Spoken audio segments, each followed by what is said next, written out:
संघ लोक सेवा आयोग सिविल सेवा परीक्षा देश की कठिन परीक्षाओं में शामिल है। दुनिया के सबसे बड़े लोकतंत्र की बागडोर संभालने के लिए हर साल लाखों युवा रण में उतरते हैं, लेकिन इसमें से जीतता वही है जो दृढ़ता, निरंतरता और मेहनत के साथ रण में टिका रहता है। क्योंकि यूपीएससी परीक्षा को पास करना आसान नहीं है। यही वजह है कि इस परीक्षा को देने के लिए कई बार युवाओं को एक लंबी यात्रा से गुजरना पड़ता है, जिसमें कई बार आशा, निराशा और असफलताओं के कई चरण आते हैं। आज हम आपको उत्तराखंड की रहने वाली दीक्षा जोशी के बारे में बताने जा रहे हैं, जिन्होंने पहले कोचिंग ली, लेकिन जब सफलता नहीं मिली तो उन्होंने सेल्फ स्टडी को आधार बनाया और सिविल सेवा परीक्षा में 19वीं रैंक के साथ आईएएस बनकर सफलता प्राप्त की। सफल होने के लिए आपको अपने आप पर भरोसा होना चाहिए, आपको अपनी क्षमताओं पर विश्वास होना चाहिए। आपके पास साधन न होने की वजह से आप असफल नहीं हो सकते हैं। आपकी सफलता आपके अंदर होने वाले विश्वास पर निर्भर करती है। दीक्षा जोशी मूल रूप से उत्तराखंड के पिथौरागढ़ ब्लॉक के मुनाकोट ब्लॉक के सिलोनी गांव की रहने वाली हैं। उन्होंने अपनी स्कूली पढ़ाई उत्तराखंड से ही पूरी की। देहरादून से स्कूली शिक्षा पूरी होने के बाद उन्होंने यही स्थित Himalayan institute of medical sciences से एमबीबीएस की डिग्री पूरी की। दीक्षा के पिता सुरेश जोशी भाजपा में वरिष्ठ नेता हैं, वहीं माता गीता जोशी गृहिणी हैं।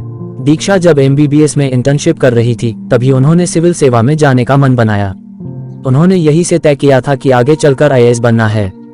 दीक्षा ने अपने सिविल सेवा के सपने को पूरा करने के लिए कोचिंग ली, साथ ही कोचिंग के साथ साथ खुद भी तैयारी की, लेकिन वह अपने पहले प्रयास में सफल नहीं हो सकी। हालांकि उन्होंने हार नहीं मानी और खुद को दूसरे प्रयास के लिए तैयार किया। जिंदगी में बहुत से मोड़ आते हैं। आपके लिए सफलता आसान नहीं होगी, परंतु अगर आप इससे हार नहीं मानते हैं तो निश्चित रूप से आप सफल होंगे। दोस्तों, सफलता एक अभियान होता है जो एक दिन में पूरा नहीं होता, लेकिन एक दिन जरूर पूरा होता है। दीक्षा जोशी ने पहले प्रयास में फेल होने के बाद दूसरे प्रयास के लिए फिर से तैयारी की, लेकिन परीक्षा को पास करना इतना आसान नहीं था। ऐसे में वह फिर से असफल हो गई, लेकिन उन्होंने इस बार भी हार नहीं मानी। दीक्षा जोशी ने फेल होने के बाद कोचिंग को छोड़ दिया था।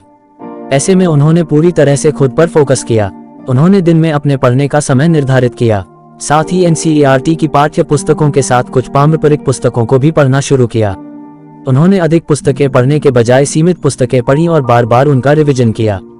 वहीं साल 2021 की परीक्षा में उन्होंने 1020 अंकों के साथ 19वीं रैंक हासिल कर आईएएस अधिकारी बनने का सपना पूरा कर दिया। दीक्षा जोशी ने अपनी सफलता के बाद यूपीएससी अभ्यर्थियों को सलाह दी है कि अभ्यर्थी अपने ऊपर भरोसा रखें, इसके साथ ही अपनी कमजोरियों पर भी फोकस करें, जिससे उन्होंने पता चल सके किस जगह अधिक फोकस करना है।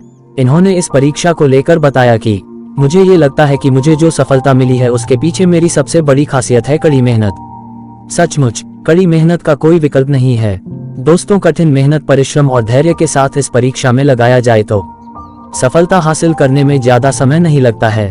अपने ऊपर पूर्ण विश्वास रखें, उसी के साथ मेहनत जारी रखें। एक न एक दिन सफलता आपको जरूर मिलेगी। इनका कहना है कि यूपीएससी तैयारी के लिए सोशल मीडिया से लेकर अपने सभी शौक और घूमना फिरना, शादी, विवाह आदि त्यागने पड़ते हैं, और उसके बाद वह घर पर ही इस परीक्षा की तैयारियों में दिन रात जुटी रही। देश में पॉलिसी मेकिंग में अपना बहुमूल्य योगदान देना सिविल सर्विस एग्जाम की तैयारी करने वाले हर उम्मीदवार का सपना होता है। ये सबसे कठिन परीक्षाओं में से एक है, जिसमें लाखों उम्मीदवार के बीच मुकाबला होता है। ऐसे में नियमित पढ़ाई, कड़ी मेहनत के अलावा तैयारी की स्ट्रेटेजिक प्लानिंग इस एग्जाम की प्रिपरेशन में सबसे जरूरी फैक्टर्स होते हैं। यूपीएससी परीक्षा की तैयारी के दौरान उम्मीदवार छोटे छोटे नोट्स बनाएं, इससे आपको काफी मदद मिलेगी। साथ ही उम्मीदवार लिखने की आदत डालें, जिससे परीक्षा में आपकी अच्छी स्पीड बनी रहे। उम्मीदवारों को पिछले वर्षों के प्रश्न पत्र सॉल्व करें, जिससे आपको परीक्षा के पैटर्न का अंदाजा लग सके। तो दोस्तों, आपको ये कहानी कैसी लगी कमेंट बॉक्स में जरूर बताएं, तथा ऐसे ही और अपडेट पाने के लिए चैनल को सब्सक्राइब करें और प्रमोट करें।